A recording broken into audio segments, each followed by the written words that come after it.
He need to be muted for at least 10 right minutes, bro. now. At least 10 Yo, minutes. Man, nah, he ready what to go. is I'm ready. good? Look, I'm locked in. I'm ready to go, Shorty. What's good, everybody? Welcome to episode 9 of the Here Y'all Go podcast. Reek is here. D is here. Ion's here. E is here. Don is here. And Nasty Nas is back with us. In your stereo. Welcome back, my brother. Welcome back, G. So the whole crew is here today. Today we will be popping off with our local artist segment, talking about a local artist that was brought to us by E and Reek. Then we're gonna have a little interview. We're gonna have an interview with a former officer who is going to give his insight. We took questions from our audience, and we're gonna ask them a few of them. So. Should be interesting. Then we're gonna hop into the sports segment, talk about the NBA's announcement, and then we're gonna put E on the island. Why I gotta be on the island? We're gonna put E on the island today. We're gonna talk about your boy. we're gonna talk about Drew Brees. As y'all can see, if y'all can't see, he got a nice little Saints blanket right behind him. And then after that, we're gonna talk about that on purpose. and then after that, we're gonna talk about our culture topic. So it's redemption / cancel culture. And then after that, we're going to close it out with how everybody's feeling about everything. So, first up is our local artist, Ceedub. So, the song that we're going to play is Juandissimo. All right. So, this is Ceedub Juandissimo. Look, I want safe money, never fake money. So much money that work can take a break money. Winnie the Pooh bread, enough that I could take honeys. There's new shit in my veins, I've been a great bunny. Look, she wanna be one of the guys, I've been a giver. Now she the one that supplies, I tell the truth. She never fell in love with a lie. She loved on me so much, got me wondering why. I gotta tell about the ones that I left behind. Gave my ex-girl a ring and she left like Kawhi. Pure love can really stand the test of times. I keep dope bars, they say coke the best of lines. I be bugging out, let me put the pesticides, Amazon perks. Everything being its prime, call me Tony Hawk. I'm really the best to grind. She go cocoa for the nuts, so I guess I'm lime. All right, bet. How everybody feel about it? That was a good flow, man. Him flipping him in between, rapping. Reek gave us more information that he started out as a singer. Mm-hmm. Then he later on started rapping. Yeah. So they had that 1-2 punch. I feel like as more as he keeps going, he's gonna flourish as an artist for sure. Reek, what you got? I definitely love the song. Me being a very, very big, Fairly Odd Parents show, like I love the show in general. Just the whole flow and the creativity that he chose with that, and the message he gave with it, how it flowed together was just absolutely perfect. D? Yeah, listening to it, y'all don't kill me, but he kind of gave me Lupe B.O.B. vibes as I was listening to it. The creativity behind the music, his flow. So this is definitely something. Yeah, not comparing it, just the vibe wise. That's the vibe. I mean? Yeah. But yeah, I thought it was a really good track. It'll be interesting to see more, dive a little bit more into his music. Got you. Don, what you got for me? The track was dope. Like I told Reek, I'm more critical as far as when I listen to music because I like paying attention to details. So it was the only problem I had with the song is it was like the song was called Juandissimo, but he only said Juandissimo like once or twice. Yeah. And then he only gave you the Fairly Odd Parent verse instead of kind of making it the whole time. Dude, it's facts though. It's facts when but you gotta say stuff like this. But like I'm saying, it was still a dope track. It was still a dope track. Some of his, it was like a couple of his references that was off. But I'm not murdering him for that because he still made a dope song. So the track was still dope at the end of the day. Rhyme with boil. We understand it wasn't a pimp. Oh, it won't even the fact that like he said, like he didn't say pimple. He said pop it, and then he explained, pop it like a pimple. But Elmer didn't have a pimple, he had a boil. So that's what I'm saying. If he would have went, like, if he didn't have to explain pop it like at the end of the bar. He should have just left the bar. Look at Nas's face. All right, He should have just left the bar. All right, Nas, what you got? Hey man, I think it was Darian. Darian actually just made a good point, and I was trying to figure out what type of feel the song was giving me, and B.O.B. is definitely the feel that it was giving me. It was definitely a dope ass song. I ain't about to get all critical like Don over there, but all in all, I fuck with it. I'm sorry, I like the nitpick. What you got? Wrap it up. It's a good track, man. I love how y'all take. It's a good track. It's a good track, man. It sounds good. I don't know, man. Lately, I just been about how shit make me feel. It's a good song. Relaxing. The production, definitely great. Yeah, it's great production, man. It's really good, and I feel like he can. You know, nowadays you got a lot of artists who can rap. You know, they can rap, but you know, it's today's rap, which ain't nothing wrong with today's rap. Today's rap is awesome, but he can he can rap. Like he can rap, and when I say rap, when I do that, it's like there's some people who can like rap in any era, and then there's some people whose raps are specific to theirs. But you know, the way that he raps, he can fit in, you know, the eras that he was born in. You know what I mean? Mm-hmm. Maybe not the '90s, but 2000s, 2010s. Like he's covered in that field. Like it sounds really good. It's a really good song. All right, so now we're gonna move into this interview. So I'm gonna bring him in. Well, everybody, my uncle, Tony Sandifer, just joined. He's a former officer, and he still does certain works in that field, but can't mention them. So, yeah. It's hard. And look, it's the first sound like he an international spy or something. Lord. All right, I'm gonna cut all that off then. What's good? But keep that. Yeah, keep that. No, I appreciate that though. It's all good. Yeah, no doubt. So basically, I mean, we just, you know, the world is pretty crazy right now. So trying to get as much information as possible. We want to see, you know, since you've been on both sides of the line, we want to see how you feel about everything. So we got a few questions. We've gathered a few questions from our audience. We also have some personal questions that we've mixed in here with it. So just answer it honestly, you know, as much as possible, you know, to your knowledge. You know, you're speaking from a Black man basically in America. So just want to hear that. Absolutely. No doubt. All right, so I'll pop it off. My first question. Okay, it says, how can officers create change when there is systematic racism towards Blacks? Wow, you jumped right in it too. Yeah, man. There's no warm up here. Yeah, like ain't no lob or nothing. It's just we coming out shooting. Yeah, no doubt. I mean, that's a significant question, man. Because it is up to each individual officer out there as they're working to see these things and be active in trying to change things, because it is systemic, right? It's embedded in the policies and things that dictate how people respond, but we have an individual choice on how we carry those things out. The one thing about police officers, they have wide discretion in how they use their police authority and powers when they're out on the street. Mm-hmm. So, and this has come down through Supreme Court cases and other things where your continuum of use of force, you have levels of 1 through 5 that you can use. So as an officer, when you're engaged in the situation, you don't have to go from 1 to 5.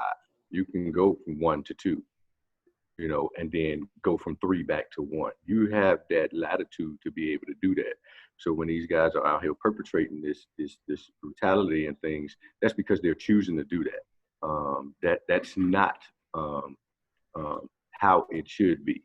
You should be able to understand the situation and address how you deal with that situation based off the circumstances that are presented in front of you.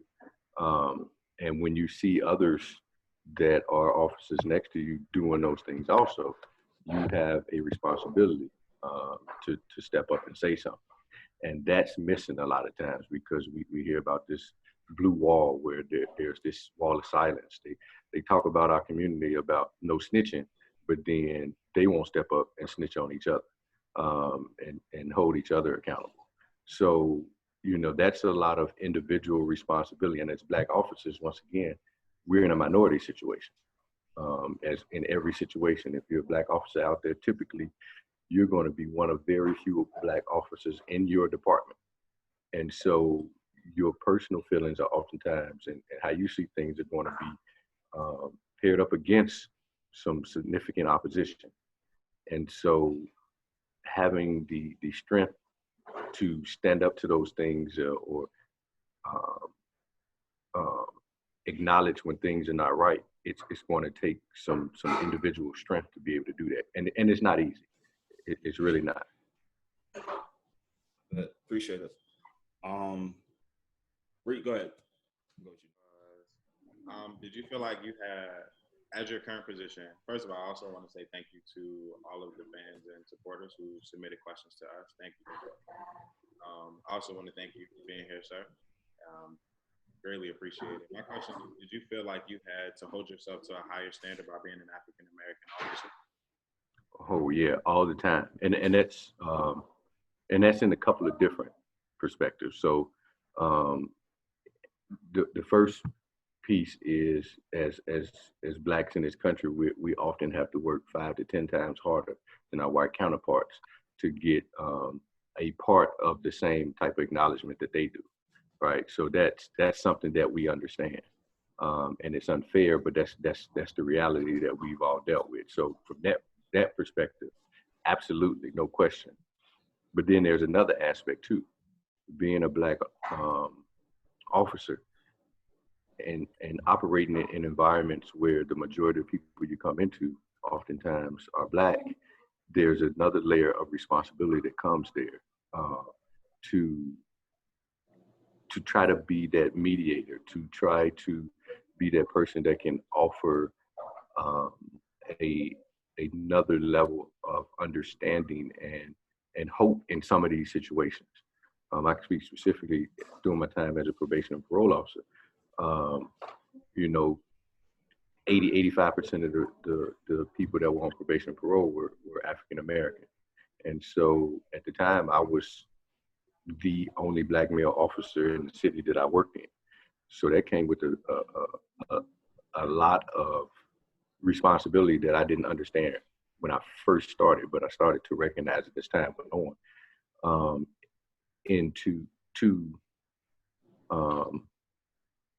Not only in my actions, but in my presentation, with some of the people I was dealing with, try to instill in them and let them see that there is a way, right? It's not all hope is not lost. It's not going to be easy. Being empathetic to where they are and understanding that and letting them know that it's not going to be easy, but encouraging them and being that voice to constantly encourage them and hold them accountable that, listen, we know it's this way, but we have to fight so that we can get ourselves in a different position. So it definitely came with being in that position, some understanding of higher levels of responsibility, both in just carrying out the duties and getting the acknowledgement, as well as to be in that face that those people who are often over-indexed in that population that we serve can look at and say, okay, this person really is here for me and understands what I'm going through and really wants to support me. Appreciate it. E, go ahead. Go ahead, Todd. All right, first of all, I want to say thank you for being here with us to have this conversation. It's very needed. And for this question, I want to get a little bit more personal because obviously we know that you can't change all cops' actions. So I want to ask you, how has it personally affected you as an African American cop to see another Black man gunned down? And do you really support the protests that are going on around the world? Yeah, good question. So, I think back on this, I was in, I don't know, 8th, 9th grade when Rodney King situation occurred. And I remember watching that on TV, watching this man be brutally beaten by some officers for all to see. And then what carried over to that was seeing those officers be acquitted, right? And so we fast forward to 2020 and all the images that we've seen of similar actions taking place from Eric Gardner. And it's just so many visual images that, you know, not just take us back to Rodney King, but either further back to civil rights era, to further back to slavery within itself. So for one, yes, I stand with all those who are, first off, out here energized and motivated right now to push major change, not just these crumbs that we've been getting, but major systemic change, because that's what needs to happen. And so, I stand strongly and boldly with them in that respect. But as an officer, as a black man, it hurts, right? I was on a call last night with a youth group, and we were talking about these things. And one of the things that hurt me, one of the young men said that what they feel right now is they do everything right in their interaction with the police officer. They can still leave that situation either hurt, brutalized, or killed. And that's something that we should not feel. And as a black man who is currently an officer and has been in those positions, that hurts, because to know that feeling is out there, and don't get me wrong now, there are some black officers out there who are just as bad, as not worse, than some white officers. And so to know that there are those out there who have been emboldened with an authority complex and a system that has continued to not hold them accountable to the point that we're where we're at right now, right? Because that's what happens. So you have people who may have their beliefs and all these things and engages in behaviors that's not what we want to see. But when they're not held accountable, that reinforces that, and it emboldens them to continue to step out. You know, if we connect things, if we look at the Trayvon Martin situation, you had a security guard who decided to take it upon himself to conduct a citizen's arrest. And in that situation, he felt justified in using his weapon to kill this young man. And then you move forward to Ahmaud Arbery in Brunswick, Georgia, where these white men took it upon themselves to feel like they can make it a citizen's arrest and will be justified in killing this black man during that act. It's the system that emboldened them to be able to do that by not holding accountable effectively. One of the things we talked about last night was, and it came out that, we always talk about how we need to act, right? This is what we need to do. This is what you should do. And if the police do something wrong, then you go through the process of filing a complaint and this, that, and the third. Well, that's bullcrap, right? Because we already know nothing comes out of that, right? That goes into that system and then it disappears. The common citizen who files that complaint never knows what happens, right? It becomes an internal situation and you get no information about what happens. So the system is complacent in allowing these things to happen. And so as a black officer, I feel a responsibility to, when I have the opportunity, I'm asked to expose that, because that's a reality. And we need that change. All right, so we're gonna pick it up right here. Go ahead, Reed. You said you had a question, right quick. Well, just listening to everything, I know one thing kind of stuck out to me. I wanted to ask. I know you said you were in 8th grade and you remember the whole Rodney King situation and watching him, it being televised or it showing him being brutally abused, and beat by officers. When you were in the 8th grade, did you, did you have the mindset that you wanted to go into that field already, or you had no thought of it at that point? And if so, if you did, how did Yeah, that's a legitimate question. At no point in my upbringing did I ever think I would be in law enforcement. None. In my environment, the police were not somebody. I'm from Gary, Indiana, and so that wasn't something that we grew up espousing to be, right? Many people that I associate with, friends and things, are still surprised that this is the route I took. But this came out to joining the military and going into the military and coming out and recognizing as I was coming out that that's what it kind of prepared me to be able to do. And so I just took this path in that direction. But no, I didn't grow up saying I want to be the police. Not at all. Got you. All right. Who's next? Ain't me. Yeah. Go ahead, D. And like everybody said, man, I definitely appreciate you coming on with us. You have a really, really big burden, and I don't know how many people understand that. So we definitely appreciate it. My question, I had a question, but I kind of want to. I think as we're going along, everybody's kind of like, okay, you talking is bringing on other questions. So I'm switching mine. I know you said you were also a parole officer. Yeah. Being a part of two systems that are broken in our country, where do you see the change? Where does it start? Would you say it? I guess it starts with the police officers and then the POs, but I'd like for you to speak on the PO side of the change within our system that needs to come. Yeah, that's a legitimate question too. So that system within itself is a system that subjects and almost keeps people in this web of law enforcement control, in a sense, and it makes it more and more difficult for them to find that new avenue out. Case in point, in Virginia, and I can't say if it's still on the books. I think it recently came off the books, where if you were convicted of a possession with intent to distribute charge, they suspended your driver's license. Right. So let's put this in context. What does your driver's license have to do with you selling drugs? Right. So here's what it does.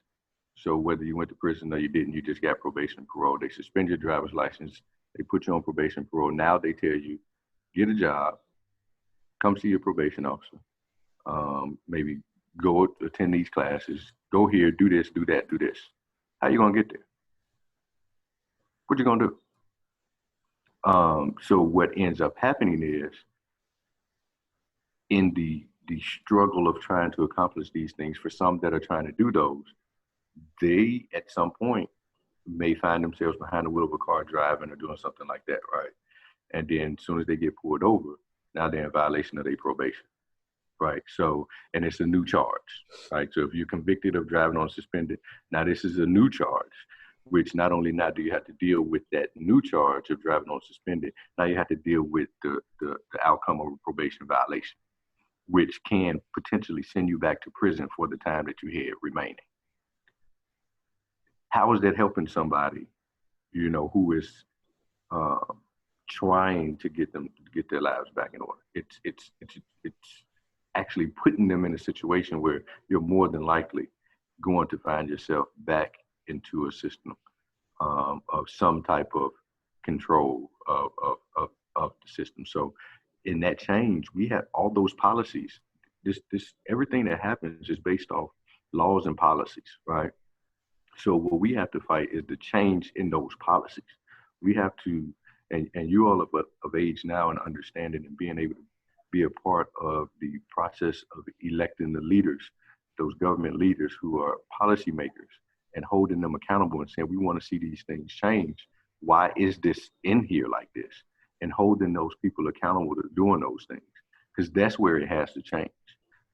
Because if we understand that as Blacks, we are a minority, what we represent 13% of the population, but we represent 40% of the people incarcerated. And the majority of the policing, active policing, takes place in minority communities. The system is telling you what it's doing, right? It's targeting us. And so we have to change the system so that it doesn't target us. If it's going to apply, it's going to apply broadly to everyone, and not impact us more so than everyone else, because that's what's happening. These policies affect us more so than anyone else. And in probation and parole, the policies are different by each state. They're different if it's on a federal system. And so it's really about looking at those very specific policies and asking the question, why is this necessary? Like, again, why are we suspending a guy's driver's license just because he has a PWID? Why is it just because in some states, if you're convicted of a felon, you cannot vote? You know, why is it? You know, that this is the systemic piece that allows the system to keep working in a certain way for certain people. And so that's where I see the change that needs to be made. Well, okay. Everybody said thank you already. So you know what. Go ahead, say it, bro. Go ahead, say it. I'll just say something different. Your shirt's really cool. Oh, no doubt. Yeah. You know, the Black Lady Liberty, that's awesome. Yeah, no doubt. But my question was based on fear. And it's basically, is fear a legitimate excuse?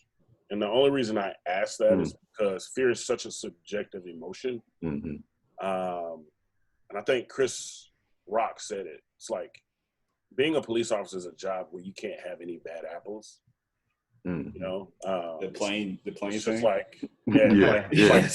You we don't want no bad pilots, right? You can be a bad pilot. It's like, it's like, with fear being so subjective, is that a valid excuse for murder, basically? You're not even killing, just murder. So the direct answer to that question is absolutely not. That is the lie that's used to justify the behavior, but it's not. Now, I would tell you this now. Fear is real, right?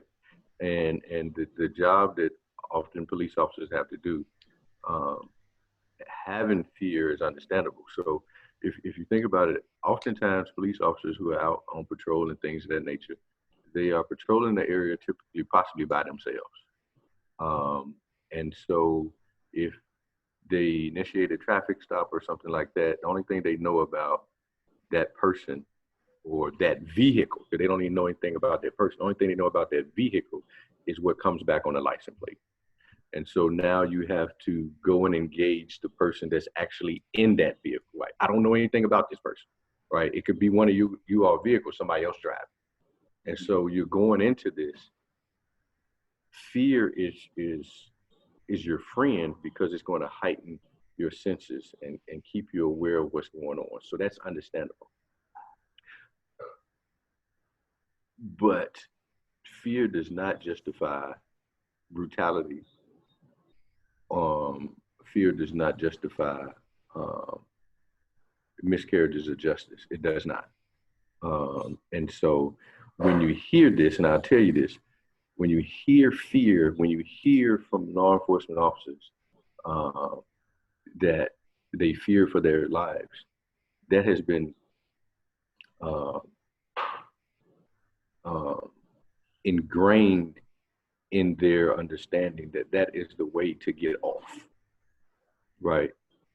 There are Supreme Court cases that have basically said it is unfair to second guess the actions of a police officer because we were not there at that moment, and right, they used their best judgment. And so with that broad sweep, the use of the word or the phrase that I fear for my life, or I was fearful, may, like you said, it's subjective, right? So how do we come behind that, right? And looking at in that now we're in the age of technology where cameras are showing you full of crap, man, right? Like the guy was running away from you. That what the hell were you scared of? He was going in the other direction, right? But before the age of cameras and all those things, how do you go back and say you weren't really scared? Exactly. How do we go back and say, what you saying you saw is not what you really saw? Because in these situations, you got to understand the police have the power of the pen. And I learned this some years ago. Actually, I was in the military and I was home on leave and I was hanging out with some friends and I watched a police officer hit a young lady with a car, right? We were out hanging out and we were standing on the sidewalk in front of a bar, and it's a wide sidewalk and a police car rode up and she was standing and hit her. She flew up in the air, fell back on the windshield, all these things, and they jumped out the car and told her she just needed to get up and go on about her business, shut up, yada yada, all these things. And so I'm standing there, I'm like, yo, man, that's absolutely wrong. What's wrong with you? And old dude walked up to me, he's like, man, you need to shut up and keep moving. I'm like, what I need to move for? He like, because I got the pen. At that time, I didn't understand what he was saying. But basically what he was saying was, I can write this up however I want it. It's my word against yours. I got the power of the pen. And that's what happens oftentimes. You see in this recent situation with the old white guy that the police pushed down. If it wasn't for cameras, they said he tripped. Granted, he did trip, right? But they left out the significant piece that he tripped based off of the force that you applied on him, the unnecessary force. So the report would say he tripped. The investigation, there wouldn't be no way to dispute this officer's recount. He would get the support of other officers around that said, this is what happened. So guess what? Case closed, is over. That's crazy. And that's the reality of how it's been working until now. We got these cameras and we have this movement where it's becoming more, and people are not just sitting back saying, hey, that's enough. Wait a minute, that's it. No, wait a minute. And so the fear is okay, but that's the farce, man. They use that to justify behavior. Because in your training, if you understand the training, and I talked about this before, there's levels of force that you can use. And even if I'm fearful, if I walk into a situation and the hairs stand up on the back of my neck, I can always back off and call for backup and say, hey, something just don't feel right now. Right? I don't have to engage that. I don't have to do that. They have broad latitude in what they can and cannot do. And so the fear is never justified in killing and brutalizing people. No. Dang, that's crazy. Go ahead, Nas. Unmute yourself. Hey, come on, man. Y'all gotta forgive him. He been away. He been away for 3 episodes. You see what happened when you don't show up. Don't be here. All right. Well, first off, thank you for being here and taking the time to be with us. Go ahead and get right to it. Honestly, right now, there's really no room for sugarcoating. And, I just want to say something that's completely generalized, but I think we all could come here and say that members of law enforcement have to do better, whether it's white cop, good or bad, a cop of color, good or bad. Everyone has to do better. Innocent, unarmed people are dying by the hands of law enforcement, peaceful protesters being severely hurt by law enforcement. And I guess my question to you, with all that being said, my question to you is, how are you going to use your privilege? Because being a member of law enforcement is a privilege, and also it's an enhanced privilege. How are you going to use that to positively impact the movement? And how are you going to personally bring forth change as an individual law enforcer? Yeah, hey, that's a great question. I'm telling y'all ain't playing around here, man. Y'all ain't nice at all. Nah, not at all. No, we got one more after this, and we'll let you go. No, you're good though. But I think that's a legitimate question that has to kind of ripple throughout all our law enforcement agencies, and you have to see it. First off, we have to, from a personal standpoint, first and foremost, I have to hold people accountable around me. That's in my circle of influence. So, and sometimes that's just having a conversation, right, before situations happen. And so even now, as all of this is going on, there are certain conversations that I've been having with some of the people that I work with that some are uncomfortable, some is educating, because some of them are honestly saying, wow, I didn't know this, I didn't know that, I didn't recognize this, I didn't recognize that. Some, full of crap, but you can tell from some there was some, a light is going off and they're trying to understand a lot better. And so in those situations, I have a responsibility to encourage that dialogue, right? And be open to sharing my experiences. I had one coworker tell me the other day, he says, 2 things that I've never been, and one of them is not been a black man, right? And so, and this is from a white guy, right? And so that's him legitimately saying, help me understand how I can do these things better. And so, I have to be open to sharing that honestly with him, right? Like, look at this shit right here. If you saw this, then you have an obligation to do something different. And that's the same thing I do. If in those situations I have an obligation to stand up and say, yo, no, we're not doing that way. Like, no, that ain't about to happen. And also have an obligation to talk to young guys like yourself, right? And provide you with the information that you don't know on how some of these things go on, so you can be active in helping push some of these changes that you all need, that we all need, because y'all's voices at this point is the ones that they're not expecting to come into this. They don't expect y'all to be really forceful and a part of this, and when you're a part of it, it really adds to the power behind what a lot of the older guys are trying to do. So we need you all. And so I had a situation I was telling Ty before y'all came on just yesterday. In my neighborhood, got a post that a young black lady was jogging yesterday morning, and some white guys came in the neighborhood throwing bananas and water bottles at her. Just happened yesterday. Now, what was the coincidence about it? So this happened sometime yesterday.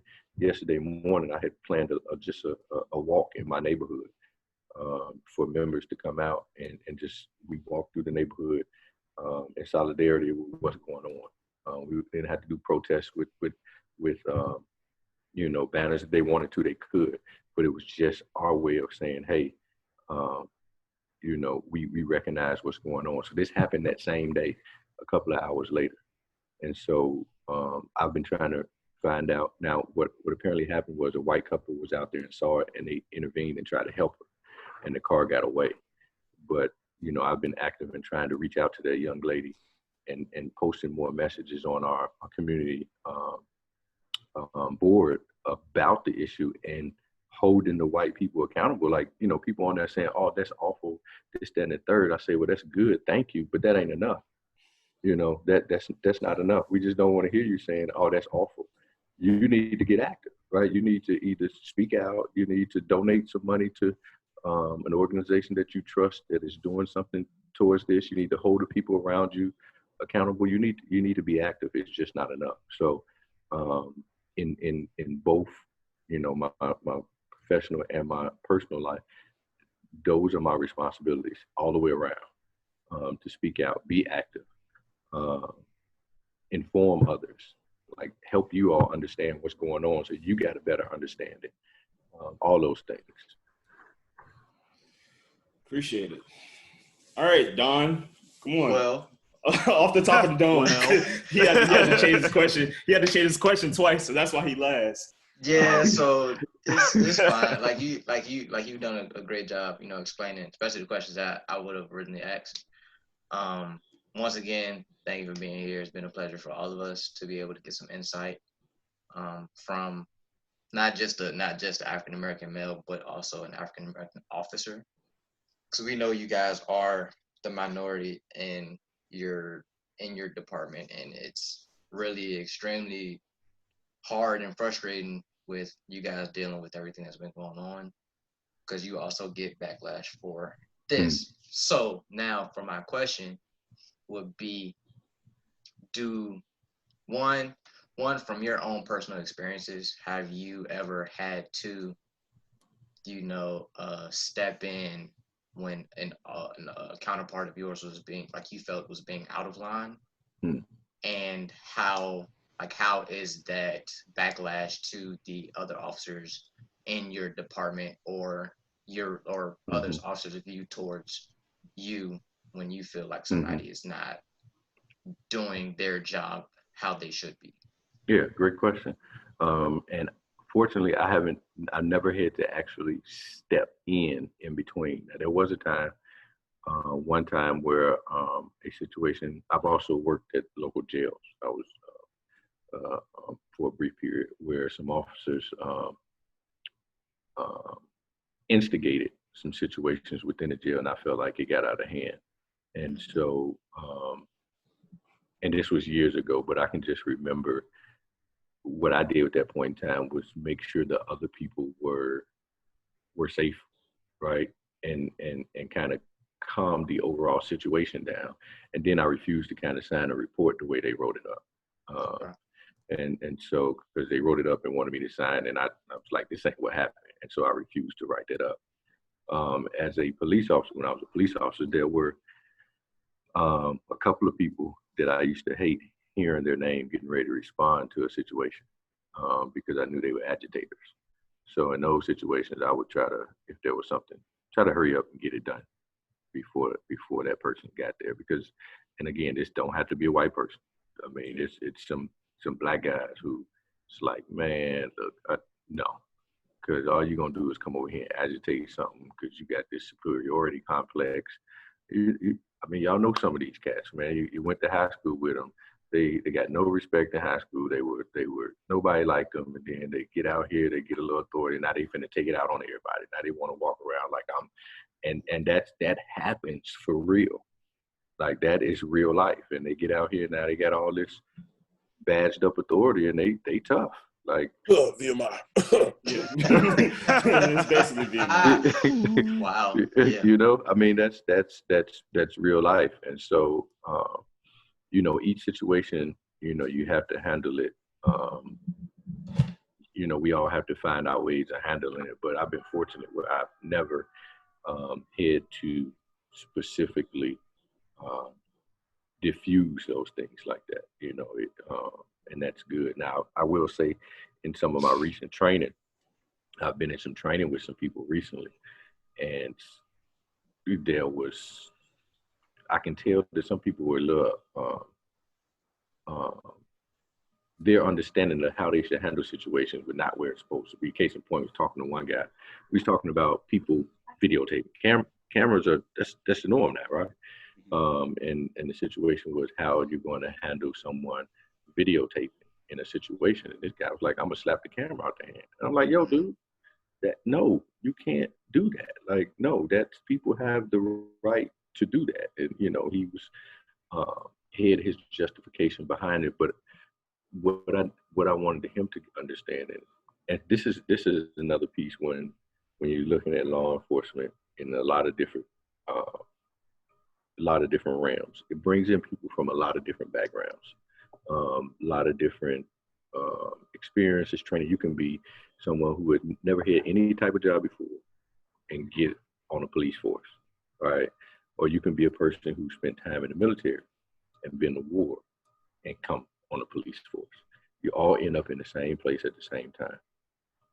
There's stark differences between those two people. this person who has never had any work or maybe just been going to school or delivering pizzas, their experiences with dealing with people and de-escalating situations and things is going to be different from a guy who's been on the front lines in a war, right? The rules of engagement is different over there. So this guy I was talking to was a Marine who had recently finished tours over in Afghanistan. So over there, the rules of engagement, that's acceptable. Like, right, like, cause it's a different beast. And so that's what he was in tune to. And I'm like, no, man, not here on the streets of but that's not how we do people, right? Like, I understand the difference over there, but you can't do that here. And so that combination of people coming together with one of the foundations I think that needs to be strengthened in law enforcement training across the board is verbal de-escalation. That level one interaction first, being able to engage a person, empathize, understand where they're at, because emotions run high when you're in a situation, and everybody is not going to express that the same way. And so you got to be able to take a step back and not necessarily focus so much on the delivery, but try to hit a message that this person is giving. They're expressing their frustration. So one person may do it very meekly. Another person may be getting loud and boisterous with it, but they're both doing the same thing. And just because this person is meek and mild don't mean they should get a better treatment than this person who's a little more agitated and aggravated. It's my job to try to verbally de-escalate both in the same way to end the situation so that nobody's hurt, harmed in any type of way. And that piece of the overall training in law enforcement from every level that I've been in is lacking. I'll say the one place where it was focused more on, where we did more of that, was probation and parole. You know, but in the other realms, that piece does not get the level of attention that I feel like it should, because that starts the foundation, right? So many situations can be mitigated if you just know how to talk to a person. You can talk a person in the handcuffs. The biggest, baddest, maddest person, if you come to them with respect and engage with them. Now, some you're not, right? It's just some people, it is what it is. It's going to be that way. But if you know how to come to people, engage, and have a conversation, it's possible to talk a person in the handcuffs, and they will go with you and comply, and you won't have no issues. So, well, that was pretty much it. I appreciate you for sure. It's definitely very educating. I know everybody. I know I can speak for everybody, but we definitely appreciate you for sure. spending time with us and talking to us for real. That's pretty much it. If you want, I can give you like a minute. What do you feel about Drew Brees? Because that's where we're going next. Oh my God, bro. Yeah, you hit, bro. Yeah, no. You know, a friend of mine was asking me about that last night. You know, I think he was speaking from a point of sincerity when he spoke, right, initially, and it may have been not in tune to what, you know, what it all meant, right?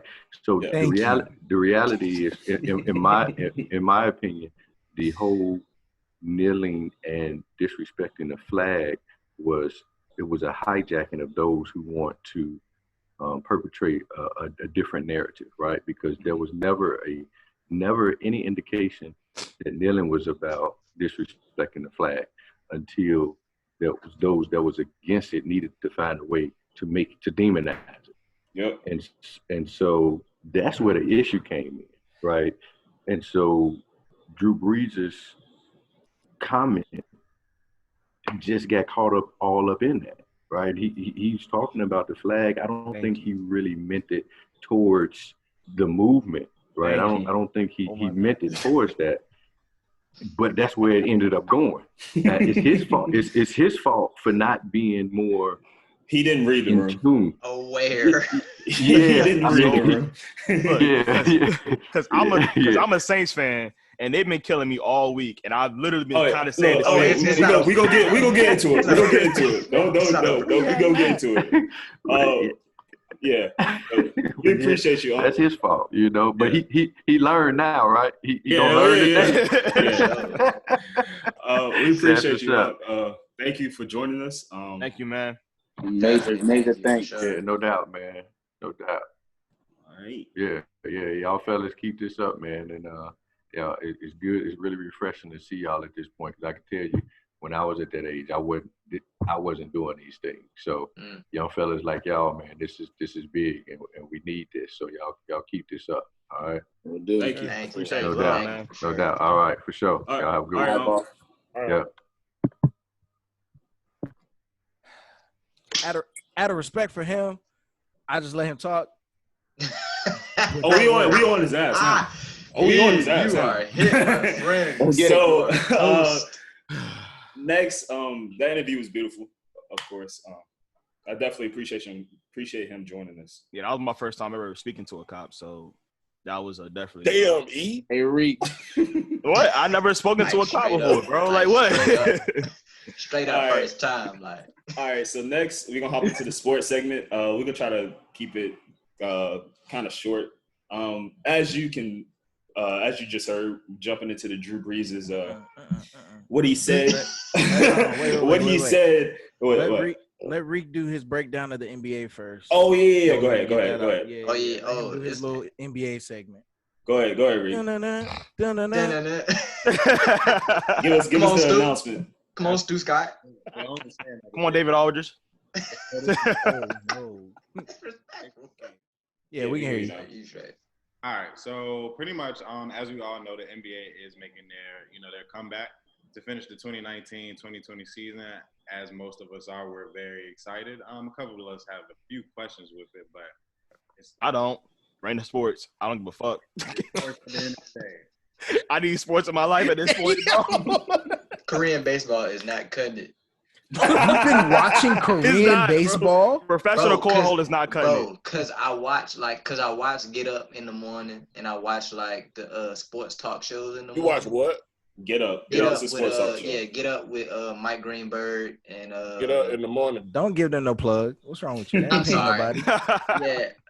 So I watched that in the Get morning, Up but in now the morning. Korean baseball has kind of like taken over that first morning You're nuts kind of start. So That's it's crazy. like, bro, like Korean baseball, it's not the sports I sorry, want to see. Go ahead, Reek. Continue with the breakdown. Finish going, Reek. All right.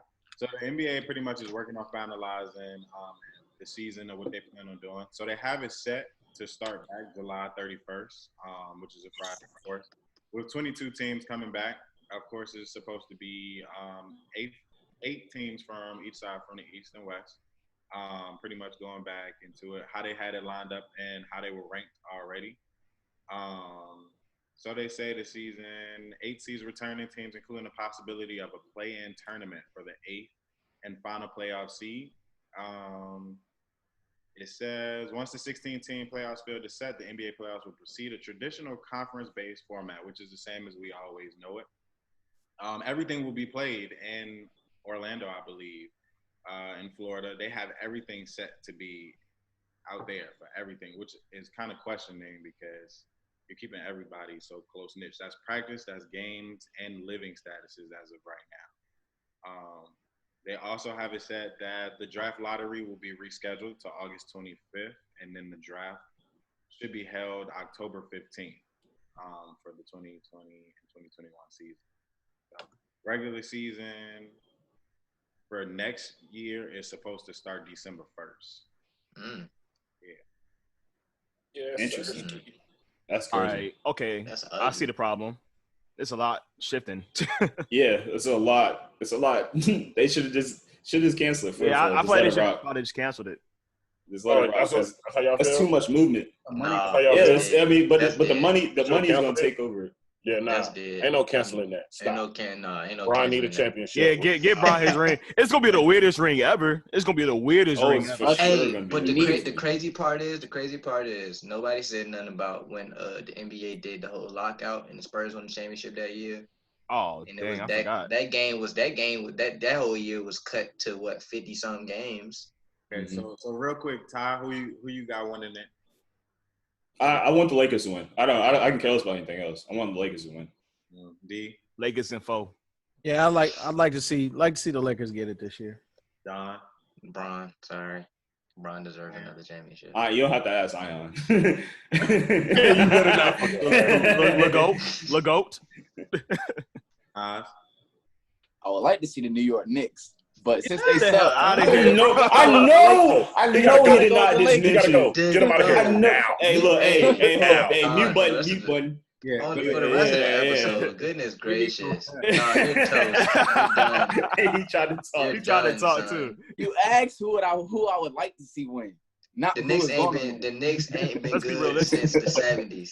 Can you name 5? Boss, the Knicks haven't been good since the 90s. Yes, he can. The He can. He's a 70s. diehard. Did they win Don't something? ask Wait, him, did please. they win something in the Don't 90s? ask him. Anyway, Did they win something? anyway. So the Knicks ain't been good since the 70s. Since the them 90s. two could All I go gotta all say night is- talking. Bring basketball back. I'm tired of watching grasshoppers do the long jump. That's Jenkinsville. That's Tired the of watching Jenkinsville professional Olympics. cornhole. Jenkinsville Olympics. Jenkinsville Grasshoppers That's what doing they the do out long there in jump. Carolina. You know what I'm Oh, saying? I'm tired of gracious. watching my Beagles do the 40-yard dash. All right. Bring it back. So next we gonna slide Ooh, into good segue. 40-yard dash. Ooh, I see what you did there. We might be some of the corniest. Bunch of dad Wait, jokes, what a man. It's minute. a super Y'all a dad bunch of joke. dad jokes. All right, so we're gonna slide into the Drew Brees conversation. This is and the E bashing segment. yeah, I'm leaving Jake off of it. We leaving Jake. Yeah, we don't gotta talk about Jake. We don't Jake's gotta talk stupid. about Jake. Jake's irrelevant. All right, E. My uncle kind of gave you a good like little stepping stool. So would you? He literally said everything I was gonna say. A brief stepping stool. You ain't getting out that easy, bro. You ain't getting out that Yeah, easy. come on, defend Come on. him. And get out of what though? Because I told you I understand the backlash, and I was upset when I heard it. But Mhm. my thing is, You still support him? Give him a backup. y'all really put me in that seat. Yes, Yeah. yes, sir. Are you still Yes, supporting? sir. He's my He knew we quarterback. put you in that seat. Of He's my course we put you in quarterback. that I have a liking to Drew Brees. I don't think he's a terrible fucking person. And yeah, he's allowed to have that. He's allowed to have that. If he has that thing about the fucking flag, okay. He said that shit multiple times before this shit even happened. Very true. It literally happened because he went on this interview with Yahoo and he formatted this question to him that had shit to do with the protest. I didn't Nothing know to do with Yahoo was still giving questions, to be honest with you. That was surprising to me. They had I shit to think do with Yahoo they had worked shit to you? do with the protest. So I didn't think Yahoo was still. It kind of did, though. It kind of did. It didn't. They didn't ask the him end how of he the felt day- about the protest. They just asked him how did he feel about the Possible kneeling players during kneeling the next flag. season, Like they yeah. literally brought that to. AE. He already said this. He said the same answer every. At the end of They the asked day, this man about this. It's just that the fact that the time that we're in the fight that we're fighting with the protest, it's that 1-2 punch of having that conversation about the protest and the flag, and we mush it together. Drew Brees said some shit. Oh, fuck that. He don't support us. That's not what he said. He literally was talking about what he always said about the fucking flag. That's it. at the end of the day, And Drew and Brees no was look, no look. 40-year-old Let me man. finish. Let me finish. he has had PR situations. Let me finish. Let me finish, bro. Let me finish. Let bro. him finish. Let him finish. Because this is some Okay. bullshit. Because you can see it. Go ahead. Go ahead. Hold up. This man took off. He going to the archives. Look, he went to the archives. Oh, We he have a- pulled we out the have a- pictures. I have an autographed Drew Brees picture right behind me, bro. It's hard. So It this hurt. week has been hard for me, bro. I don't know what side of the fence to stay on. There's really no fence. I really feel like Drew Brees is not a fucking terrible person, is he? Wait, No. wait. I don't think he's terrible. I don't think he's a horrible guy. You said you don't know what side of the fence to stay on. I said there's no fence. There's Oh, no it's a fence. fence. Oh, it's definitely. I don't think it's a fence. I don't think I Drew mean- Brees is a terrible. I don't think he's a terrible Okay. dude for this shit. Okay. Hey, To- man. Go ahead, to Don. pick Set, to set it pick up, Don. Set it up, Don. To pick Go ahead. up, to Go pick ahead. up Set it right up. there. Don. To pick up right there. All right. Set it up. Nobody is saying Drew Brees Bro, is a terrible have you person. seen these memes? They're calling him part of the Nobody- KKK. They're saying Look. he's racist. They're saying all this bullshit about him all because That's he what, said bro. that was. That's what the That didn't make internet sense. do. It didn't make All right, sense. hold on, No, I'm here to hold tell on. y'all. No, I'm here to say that I don't agree with the fuck that he said. I don't agree with that shit. No. But at the same time, we're not about to sit here and demonize this man for something he obviously wasn't informed on. Look. Wasn't Look. informed. Nobody. Look. The internet is gonna do what the internet does. The internet is gonna do what the internet does. They're gonna make their memes. They're gonna do whatever. The internet. I just think he fell into the trap of what Yahoo asked him, bro. That formatted question. But look, and the way he check answered this that out, shit, though. that's all it was, bro. But check they this out, though. Straight up asked him, "How do you feel about everything that's going on in the world right now?" And he would have definitely gave a better question. They asked him about the flag. Well, she's always said that about the flag. But check this out, though, E. But check this out, though, E. You're right. His answer for his stance on the flag has not changed. Has not. But you're old. Like, you need to be one as a 40-something-year-old man. Thank you.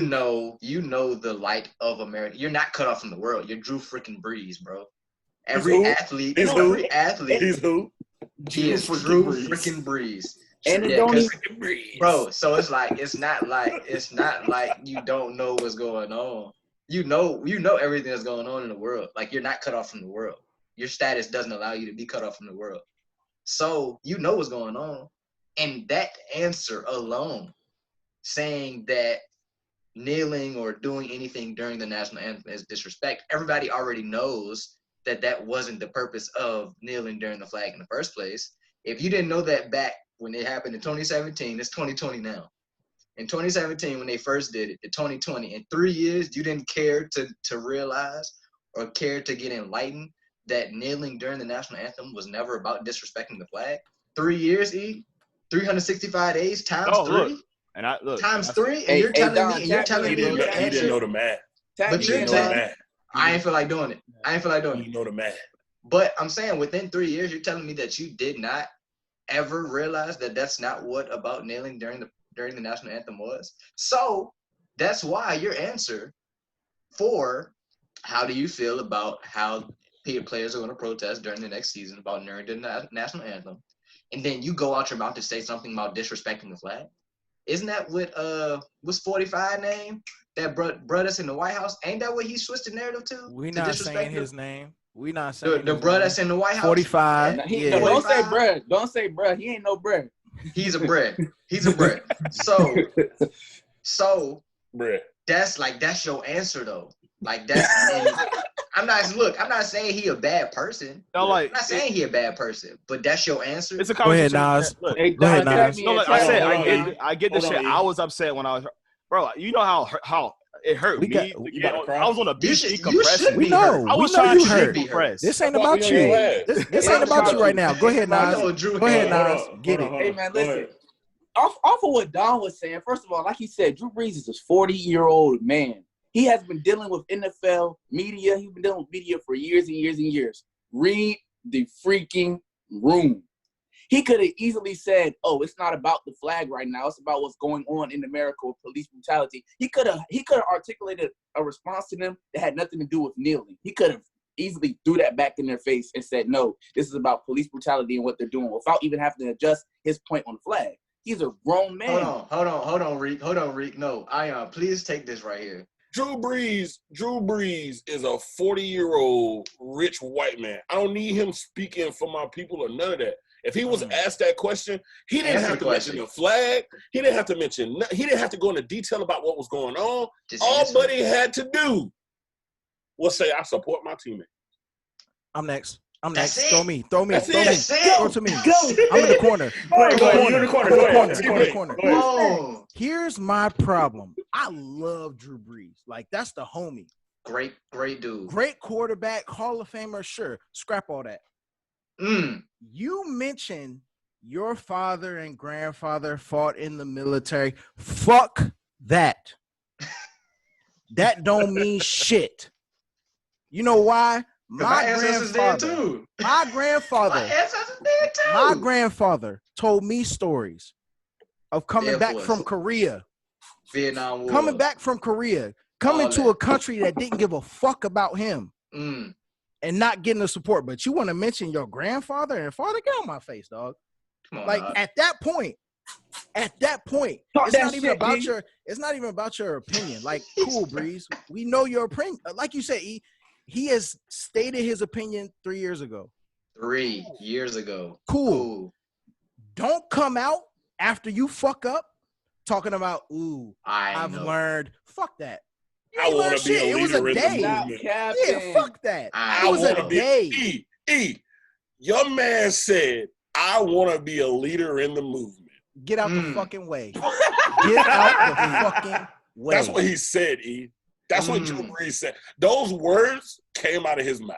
I can't, bro. Like I can't. Drew said that. So while we here, let's go ahead and hop into this redemption right quick. Let's do a little 5-minute segment on redemption, then we'll close it out with how we feel about everything. He got to show me redemption. While we here, speaking of it, can Drew Brees redeem himself? Think about me. Can Drew Brees redeem himself? Like, did Can I go first? do it first? Can I go first? Oh no, go read. Read didn't go. Read first. Show me. Mine's is simple. It's gonna have to start with his teammates first, because it's gonna look real ugly. They've already come out in support of him. His teammates They've already come out in support. Demario Davis came out and he said that it's Demario Davis' response was stupid, by the way. It was a dumb response. It was a dumb response. It was stupid. The responses were all for the media. In my honest he did, bro. Demario Davis' response. I would love to hear like how their locker room was going to. In that locker room, exactly. Y'all, fucking killed. Everybody killed him. They don't care. They don't care. They running back. They running back these statements for the media. Come on, because they want to win the Super Bowl. Come on, exactly. They running back them statements for the media. For sure. Malcolm Jenkins took down what he said. So I don't like bro for that. Took down what he said. Mike Thomas walked back his statements. He was like, I understand. Drew didn't know. I support my guy. Blah, blah, blah. I don't think it was really a walk back. I think he was being sassy. No, honestly. that was a walk. That was a walk back from his original statement. From his original statement. Then he talking about. Oh, let's move on. Let's not lose focus from it. Nah, man. He was backpedaling. He a wide receiver. He was backpedaling. Ooh. Drew Brees texted him and said, if you don't back me up, I ain't throwing you the ball no more. That's what happened. He said, no more slants, no more screens. Hey, yeah, shout out Matty Ice for the $500,000 though. Shout out Aaron Rodgers for what he said about the shout out A-Rod. Because I can get on your ass too, dog. Ain't no such thing as canceling A-Rod. No, but A-Rod came out and said, bro, it was never about disrespecting the flag. I support my teammates. Sure. So it was just like, shout out to A-Rod for doing the right thing. Unlike Drew Brees, that's why A-Rod's better. Shout out to A-Rod. I got 2 words for redemption for piggybacking the perfect execution for Drew Brees' mistake. No, go back to the redemption story. But no, he came. He got to show me for sure. Two things for redemption for Drew Brees. Number 1. J-Bo on your ass, boy. You hear me? J-Bo on your ass. Believe that. You know what I'm saying? That's number 1. Number 2, Drew Brees don't need redemption. He don't need redemption. It's a stain. It's a stain on his. It's a stain of New Orleans on his very, very extensive and great resume. Great it's a career, stain. for sure. It's okay. I mean, he said what he felt. My personal opinion is I never expect a person who isn't me or who isn't a person to look like me to understand what it's like to be me. True. Right? Because I don't understand what it's like to be a motherfucking millionaire. True. White. Or white. You know what I'm saying? And white. But at the end of the day, if you're white, you can I think the stain is that in that moment when he was put on the spot, because I do agree that he was put on the spot. In that moment, he failed to empathize with people that look like us. And he failed his teammates. Who he calls brother. Yeah, exactly. He failed his teammates. He failed everybody who go to war with him every Sunday. And his apology, I accept. You have no choice but to accept his apology. I did. I accepted it. You accept his apology. So it's a stain. It's a stain. In this part of history, it's a stain. Next year, a big fucking stain. All he got to know is that it's a big fucking stain. J-Bo is on his ass. It's a big stain. It's not that big. It might not be that deep right now, but once they get back there, and it's like you know how they're always going to bring it up. Yeah, you get into one of them conflicts with your teammates, be like, "Shut up!" Before Jameis come in here and take your spot. No, Jameis ain't taking nobody's spot. I'm telling you that much. Shit. Watch out. Hey, watch out. James in the right system, he gonna cause some havoc. Hey, I'm happy for him, but he's not taking Drew Brees spot. But no, see now he ain't blind no more. But legitly though, as far as redemption, no, Drew Brees don't need redemption at the same time. But in the same sentence, you just can't have a whole bunch of empty promises. You said a lot in your apology. You said a lot in your response to people. You have said a lot. And Get that leader of the black community and shit out of here though. Come on, bro. Like if you don't back up, if you don't start showing some evidence that you actually backing up what you said. My thing, and that's my thing. That's what I was going to say. As somebody that is a Saints fan, I've been following Drew Brees since he's came to the team, bro. Like I've been a Saints fan all my life. So this is why it's so hard for me to comprehend what the fuck is going on. Because I've always felt Drew Brees has been for the people. He's done a lot for the city of New Orleans. He's definitely done a lot for the city. My family, I got a lot of family in New Orleans. They stand behind that man like full throttle. And let me ask you a question real quick. Here's a question. If that's not your quarterback, how is this conversation going? He can't separate it. He doesn't know. Okay. He doesn't know. I appreciate your honesty. I appreciate your honesty, though. I appreciate your honesty. That's like literally like it's tearing on heartstrings, bro. I have a lot of love for Drew. Right. So it's like looking at somebody that that not really looked up to, but you look at this guy. That's your man. Like this is a stand-up guy. Like everyone loves Drew. To him, to see him get dragged through the mud, man, that just it hurt me, and I understood. I'm black, man. I'm a black American man. Like I don't want to hear him saying no shit like that. Eli would never. Shut up. Eli, shut up. He went to Ole Miss. Shut up. Streets, baby. At least Drew Brees went to Purdue. So I think in order for Drew to really redeem himself, man, he has to fix that. He has to do some action. He has to rough up the Band-Aid with the people in New Orleans, man. Show me. Because if he doesn't do anything that he's projecting in these IG apologies, he's just trying to get back in good graces with everyone, then it's not going to be good for him. I mean, we're going to appreciate you as a great quarterback, yeah, but people are going to hate you. Yeah, like you see how quick it was for people to flip that switch, for you to be one of the greatest guys. Oh, everyone loves Drew Brees, so fuck Drew Brees, he's a sucker. Yeah. They gonna treat Drew Brees like they treat black people in big white college town sports. Oh Lord, Jesus. Anyway, mute him real quick. Lord, when it comes to redemption, man, for me, I'm always torn because I'm a man of faith, and God forgives us every day. God gives us redemption every day when we wake up and breathe our first breath. So I'm always torn. And it may be the subject matter, maybe because of what it's about, but even thinking, you think about any redemption story that we've ever thought about. What I'll ask everybody, when thinking about redemption, who's the first person that comes to your mind? Robert Downey Jr. That's a good one. I don't know, to be honest. Dave Chappelle. I don't know if Dave. That was Robert Downey's a good one. So let's stick it Robert Downey Jr. That's a perfect example. Now, are you talking Robert Downey drugs or Robert Downey Tropic Thunder? Like which are you talking about? Tropic Thunder was a play. It was a comedy on top of a comedy type of thing, though. It's not the point. If that comes out in 2020, he's dead. Oh, he's done, so kid. Yeah, that's true. So the fact that it came out when it came out, but that's yeah. It was. What are you willing to forgive, and how quickly are you willing to forgive it? In the sense of Drew Brees, I get it. You messed up. I get it. You messed up. I expect it. You're a rich white male. What do I think you're gonna say? Not the same thing that you said. Exactly. So I get it, but don't come out the next day acting like you're. Oh, I did this. I was talking to my pops. But granted, but hold up, he was getting killed. He had to. Yes. The whole black community. That's the point. The entire black community. He didn't apologize. And the entire league. He didn't apologize because he wanted to apologize. He apologized because he was getting killed. Like they were jumping him virtually. Hey, Reek, go ahead, bro. Yeah, bro. with Drew Brees, had nobody said anything, do you really think, like, had it not been as blown up as it was, do you really think he would have still gave an apology on his own behalf?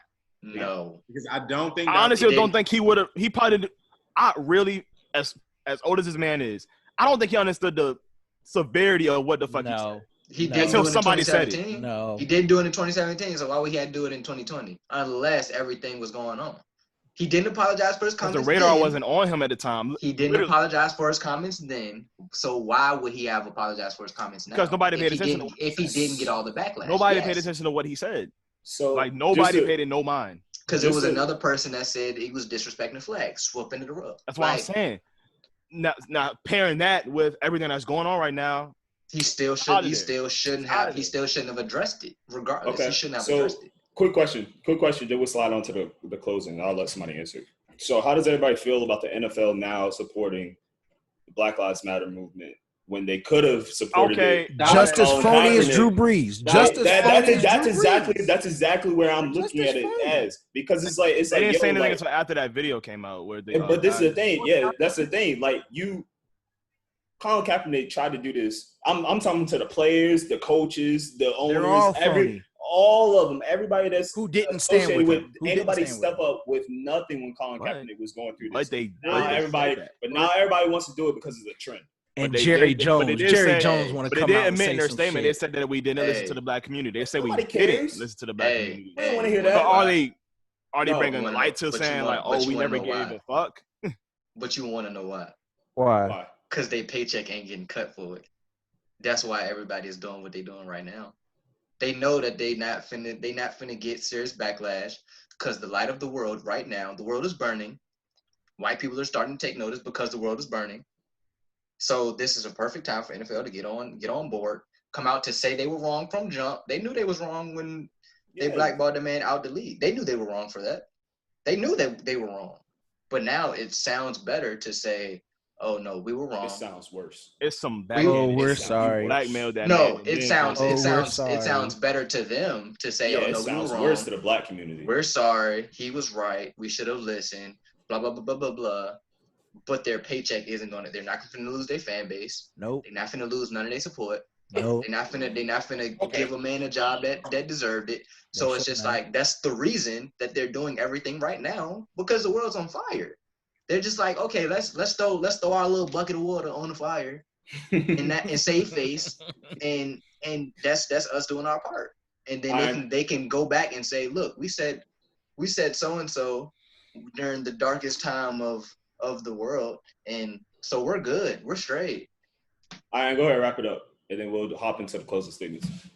Okay, so when it comes to this redemption thing, man, I think I'm right there with you, D. Like, fuck all that. Being a man who believes in faith and those things, but at the end of the day, I think just to play devil's advocate a little bit, burn it all. It is possible for people to realize that they made a mistake. It is very much. That is possible. So I think to automatically write off apologies are unfair because if there's nothing Drew can say right now to get back in people's grace. There's nothing that he can say, but there are things that he can do. Show me. That is where apologies come into play now. Like the NFL, there's things that the NFL can do. Show me. There's things that Drew Brees can do. Like, show me active work in building the community that is supporting you. Supporting you or the community that is needing that. It don't have to be a black community. I'm one of those people that like, if you are on top, help the people that are on bottom. It ain't gotta be black. It ain't gotta be black. It ain't gotta be white. It can be it can be whoever it is that needs help. Like at the end of the day, and don't get this confused for no All Lives Matter shit either. But at the end of the day, disclaimer. It's just apologies. Apologies exist for a reason. Mm-hmm. People make mistakes. Organizations make mistakes because they're ran by humans, and humans aren't perfect. Yeah. Right. Okay, so at the end of the day, I think it's on their action now. You've said it, we've heard it. Shut the fuck up. Do something about it. Period. We'll forgive him. We'll forgive him. We won't forget. You'll never forget. Oh yeah, No, no. me. You talk about a stain? Nah, this is a big. That's a barbecue stain on Yeah, all that ain't white. coming out. It ain't coming out. Nah, hey, if they can forget about San Diego Drew, then they can get over this. That's disrespectful. That's so disrespectful. San Diego Drew was straight. Don't do that. All right, closing I like statements. San Diego Drew. San Diego Drew was my man, bro. And then Closing statements. How's everybody feeling? How's everybody coping with everything? Oh, better. I've been on social media for quite a while. For the viewers that don't know that, I've my social media interaction. Has been... Hey, look, it don't know that. Like, oh yeah, I made this personal stop. No, said that like he got. Hey, let him get his stuff off. I'm man. just saying though, like for the interaction and stuff on social media, I've definitely been off. I've been a lot more peaceful. I've been able to like focus on, you know, just my life and everything that's going on and my impact in the world, without having to be on social media and watching the news and seeing everything negative that what the media wants to portray. It's definitely been great for my mental, my physical, my sanity. So that's how I'm dealing with everything. I just got off of social media. But you know, I never stopped supporting everything that's been going on. The protests, I've been loving hearing about it. Yeah, I don't fully agree with the looting, but I understand. It's like I understand you're angry. So, but yeah, that's how I saw a great video about looting today. I might send later on. That it really explained everything. Go ahead. You already talking. Go ahead. How you doing with everything? I can't get away from social media just because I kind of have to. I have a responsibility with the podcast and everything, so I kind of have to get on. But other than that, I really just been trying to keep friends close. I've been doing a lot with family. A couple of days ago, I just went to the beach just to decompress, and I tried to get away from everything that was going on in the news, and everyone wanted to hit me up about Drew Brees, which is very disrespectful. But you knew I was decompressing. So I was, this whole week has been pretty good for me. I've gotten away from a lot of the negative news. I like how I don't know if it's just me, but the timelines have turned around and become a little bit more positive and posting a lot of things that have been happening that's positive in the Black community, and that's great to see, and I love to see that. Other than that, just been working on myself. I'm working on a new job, so that was something that I needed to definitely get out the way. I'm working tomorrow. I kind of don't want to do that, but gym's open back up tomorrow. Yeah, I work at Planet Fitness. I'm about to be stressed. All right, Reek, what you got for me? Honestly, just been working. That's been the biggest, kind of get away from it. I guess you can really say me and not having to be on my phone as much, but saying that he said, being with the podcast and, kind of having a responsibility with the social media, you kind of have to. And reading has been a big thing for me for getting away from it. My current book that I'm still reading that I didn't finish yet is The Subtle Art of Not Giving a Fuck. I'm pretty sure quite a few people have read it, but it's a really great book.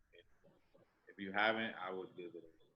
But one thing I will say that I have seen on social media is a lot, although there is a lot that people are trying to do and get their point across, a lot of people are shaming people as well, which I don't agree with. Just because somebody isn't posting something, they're not posting pictures of them at protests, they're not saying anything about it, that does not mean that they're not trying to do their part. They're not trying to support, that they're not with, with the movement in general. That doesn't mean that. There are people that are still donating. I've donated. Just because I don't post my receipt, just because I don't say, oh, I did this, or I gave to that doesn't mean that you're not doing your part. Stop bashing people for that. Worry about yourself and what you can do collectively as a group to improve instead of turning everybody else down and shaming everybody else. Stop doing that. That's just my take on it. Nas, just to piggyback off the reading, I know you've been reading. Go ahead, jump into it. What you got for us? I ain't even going off of reading, but I mean, past week been crazy for me.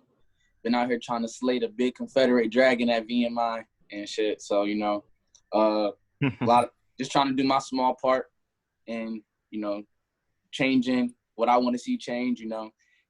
To all the viewers out there, I'll try to get them to put the petition that we have for VMI up on the bio for the video. Y'all go sign the petition, help us create some serious change that is long overdue. You know, it's kind of been crazy. But yeah, it's pretty much it for me. Appreciate you. I and then D, and then I'll go last. Wrap it up. Same, really, man. Reading. I'm reading right now. Current reads are this nonviolent stuff will get you killed. It's about the use of firearms in the African American community during the civil rights movement, and how those help. I do see a lot of things. Number one, probably from the first episode that I've been on, or maybe it was the second. For those who know me, know I support firearms. I support people owning firearms. Second Amendment, baby. Or African Americans need to get in it. It is important to be able to protect yourself, your family, and your friends. That is important. Nobody gives a fuck about your life if you haven't seen it. You are in charge of taking care of that. Understand that. Know that. Believe that. Now, number two, I'm talking, man. Make sure I'm talking to my friends, man. Talking to my family, talking to my brother, my dad, my mom, my grandparents, people who've been through similar times, you know. I, for one, can't stay off of social media. I try. It just don't work. But social media has also helped, too, because I've cut down a lot of the serious. I've sort of filtered my Twitter to where I'm just looking at funny shit, you know. Shit that's funny. Laughing, man. I know it's hard to laugh, but if you get the opportunity to, you know, crack out one of them big laughs, man, do it. Do it. It makes you feel a lot better. Because we're living in a dark time. It's dark, you know, and that's no pun intended. Black people stand up, you know what I mean? But yes, sir. No pun intended. But you know, it's people are starting to hear us. You know, so let's keep that voice going. And I'm with Ty too. Stop shaming people, because you don't know what people are dealing with. Don't shame people. If you're gonna post your picture, post your picture. You know what I'm saying? If you're gonna post your receipts, post your receipts. But just because somebody chooses to do the opposite, don't mean that they don't support the movement. There's a lot of names that were big names in the actual civil rights movement that you don't hear a thing about. Oh. So just know, man, that, you know, your friends, they may be dealing with this thing in a different way.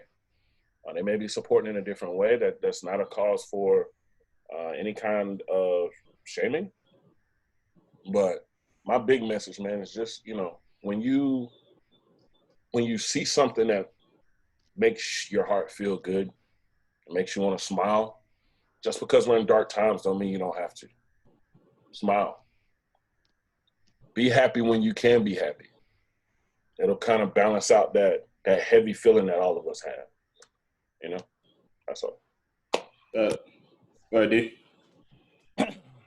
Yeah, man. I know last Sunday, I believe it was last Sunday, was when the Versus came on with Kirk Fred Franklin. Hammond, Fred Franklin. Hammond. Yes, Terrific. Needed that. I purposely didn't watch it that last Sunday. Really? Yes, and I'm gonna tell you why. I thought you were gonna be the main one. I was ready. Oh, no, I was ready to. I was ready to. Right? I was ready to, and I said, I'm not gonna watch this today. I wanted to save it. I wanted to save it for Monday because of how heavy last week was. And I said, I need to start my week off with this. So Monday morning, made lunch, Oh, that's definitely a great. Packed it up, you know, kissed wife, let her know, love you. I'm at home working. She left. First thing I cut on, I went to Versus, found it. I'm watching, and I'm balling. I'm 26, grown man. In the crib Monday morning, 8:00, crying. And it wasn't necessarily tears of sadness, because as y'all know, I grew up in church. So this brought back memories of when I first heard these songs. And not only the memories of hearing those songs, but understanding that it's timeless. For me, again, I can only speak on stuff for me. Fred came on with No Weapon. I'm sobbing. And I'm like, you, God, no weapon formed against me will prosper. You know? I'm crying and I'm like, deep. If I only wish I could give this to people, this feeling of, yes, there's a burden, but it ain't just mine to bear. Again, I'm not gonna preach to y'all. It is Sunday, but I'm not gonna preach. Boy, shit, you was getting into it. Go ahead. I'm sorry. Wow. And then they came on with They That Wait, and that was the song for yesterday. That was my pick. And I'm in the crib. I'm crying. I'm screaming. I'm praising God. And it's the decompress. And I can tell y'all, man, this week, terrific. It was a great week. Terrific. Great week. And so I used to, when I was at VMI, I would start my Mondays off with praise and worship. I called it my motivation Monday. I would start off. So that's something that I'm going to continue to do every Monday, you know, just compile a bunch of songs for myself and start the week off with that. But that's how I've been. Same thing. Caught him Monday on the same tip. Yeah. Called him Monday on the same tip. Took a lunch break, cried my whole fucking lunch break. Whole goddamn. Yeah. I was like, what? I ain't even got nothing to eat. I gotta go back to work. Ain't eat. Yeah, I don't even want to follow that up, man. Honestly, this week's been up and down. That's all I can say about it for real. It's been an up and down week. Hopefully this next week will be better. Hey, Motivation Monday. Yeah. Might as well start that group wide. Might as well start it up, man. We'll send it out for sure. Hey, definitely. PSA. Taking off June 18th. I'm already off June 19th. From here until the rest of, I've stopped working. June 18th will be an observation holiday for me. June 19th will be a holiday for me.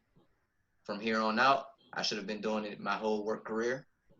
But now I'm starting it. Why not now? You know? Shoot, you having to cook out at your crib? That's a 4-day weekend. You finna go crazy. Oh, 4-day weekend for sure. Why y'all you having to cook out?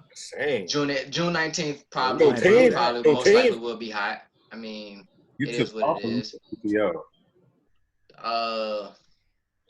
To be announced. Don't get that piece. PTO, you got to use it. Can't save it. Use it. Yeah, you gotta use it. Don't get that piece. Let them pay you while for sure. Why you celebrate?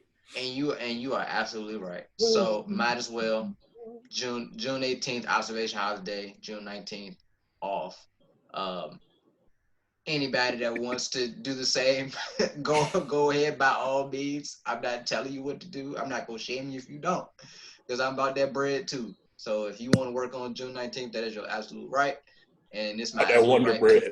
Look, it's my absolute right to take license. Needed. Bread. Go home. About that Wonder Bread. Go home. Do not mess with Wonder. Sorry, guys. That is it. That is it for all of us here at the Here Y'all Go podcast. Hey, Ty. Yo, what's good? Hey, man. What's up? It's Sunday, man. We starting this week out good, man. I know, right, bro? Like, I'm trying, bro. Get up, just to hear everybody's stories. It put me in a mood. My bad. All right, Come on, that's now. it for us. Yeah, pick your Episode 9 shoulders of up, the Here Y'all Go podcast. My bad. Let me start over. Let's go, baby. We You need somebody to do the open and close the podcast. I appreciate y'all, man. I love y'all for real. All right. It's gonna be a good week. Yes, sir. Yes, sir. All right, love y'all boys though. All right, love. man. Oh.